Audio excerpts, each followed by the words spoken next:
안녕하세요. 코인우먼입니다. 오늘은 2024년 4월 23일 화요일 오전 11시 49분경입니다. 구독과 좋아요, 알림 설정 정중히 부탁드리면서 오늘 영상 시작하겠습니다. 오늘 리플사로부터 두 개의 중요한 문서가 법원에 제출이 되었습니다. 하나는 보시는 것처럼 현지 시간 4월 22일이 타임라인이었던 SEC의 구제책에 대한 리플의 반박문이었고요. 다른 하나는 리플의 승리로 끌어내는 데 있어서 중요한 역할을 할 미국 SEC가 제출했었던 구제책 관련 전문가 자료에 대한 삭제 신청서입니다.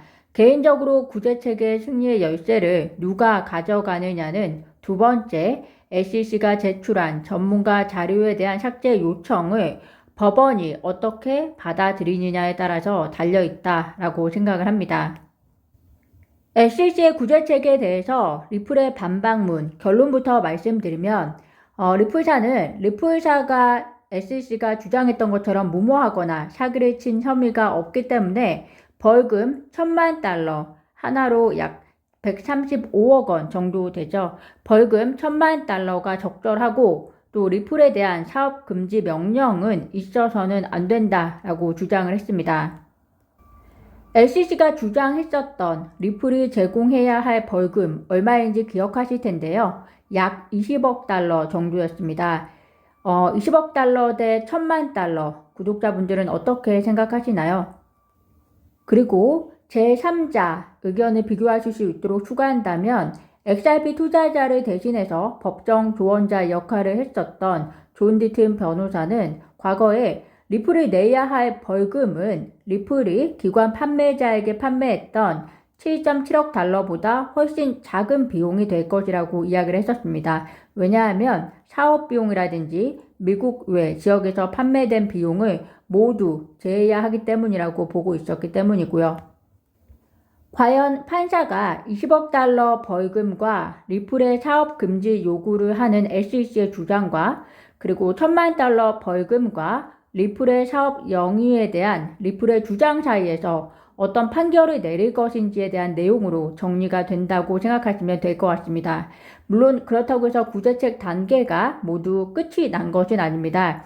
리플의 이번 반박문에 대해서 SEC의 답변이 5월 6일 전까지 준비가 되어야 하고요. 그리고 오늘 방송에 처음에 말씀드린 것처럼 오늘 리플이 제출한 또 하나의 신청서, SEC가 제출한 전문가 증인에 대한 내용을 삭제해야 한다는 것을 법원이 어떻게 판결할 것인지가 매우 중요할 것 같습니다. 벌금의 액수와 그리고 리플의 사업 영위를 결정지을 요인은 리플사가 특정 기관 판매자들에게 재무적으로 손해를 끼쳤는지 이 부분이 매우 중요한 해석의 요인이 될 것이라고 생각이 되는데요. 이 부분과 관련이 있는 것이 바로 리플이 오늘 반박문을 제출하면서 SEC가 제출했던 전문가 증인 내용 삭제 요청과도 관련이 있습니다. 폭스라는 SEC 측 증인의 전문가 자료를 왜 제외해야 하냐면 SEC가 구제책 브리핑을 이 전문가 증인에 의해서 제출을 했는데요. 이 전문가 증인 안에는 리플이 특정 기관 구매자에 대한 금전적 피해 혐의에 대한 분석을 제공했기 때문입니다. 리플의 주장은 디스커버리, 즉 발견 기한이 지난 후에야 SEC가 뒤늦게 폭스라는 SEC 직원인 새로운 전문가 증인이 준비한 내용과 관련 자료를 포함한 것은 합의된 일정에서 벗어났고 또 마지막 순간까지 증거를 유보했다가 한쪽이 부당한 이득을 얻는 것을 방지하기 위한 연방 민사소송 규칙에도 위반한다고 리플사는 주장을 하고 있습니다.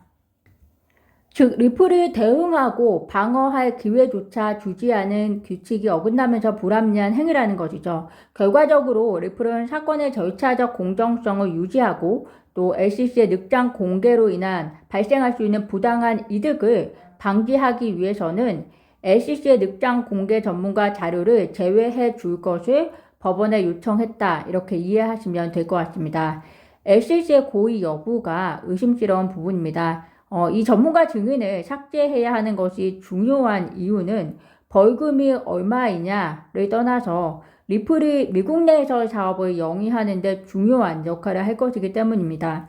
한 판례에 의하면 구매자에게 어떠한 재정적 손실을 입히지 않았다면 해체를 명령할 수 없다고 했기 때문에 SEC 입장에서는 리플의 미국 내 비즈니스를 해체시키기 위해서라도 이 폭스 전문가 증인의 증거가 필요했을 것이고 이것이 고의든 아니든 리플사가 대응을 할 수 없도록 마감 기한을 훨씬 지나서 제출한 것으로 보입니다.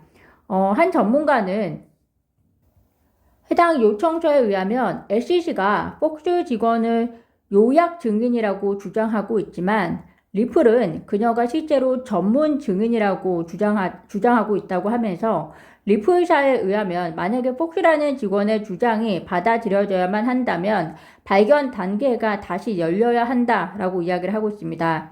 SEC가 요약 증인이라고 주장하는 이유가 이 요약 증인의 경우에는 새로운 정보가 아니기 때문에 별도로 이런 발견 단계가 필요하지 않기 때문에 주장하는 것이고요.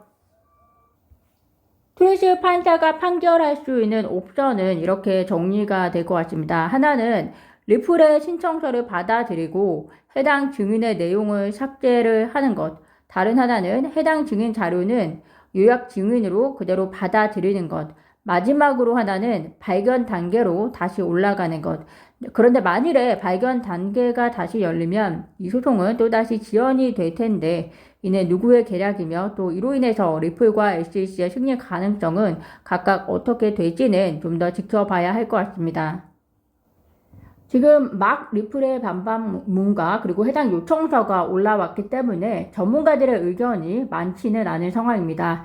제가 마지막으로 제기한 그런 질문들에 대해서는 전문가들의 의견을 요약해서 추후 다시 영상을 통해서 공유 드릴 수 있도록 하겠습니다. 오늘 제가 준비한 영상은 여기까지입니다. 오늘도 영상 시청 진심으로 감사드리고요. 구독과 좋아요, 알림 설정은 코인 우먼에게 큰 힘이 됩니다. 감사합니다.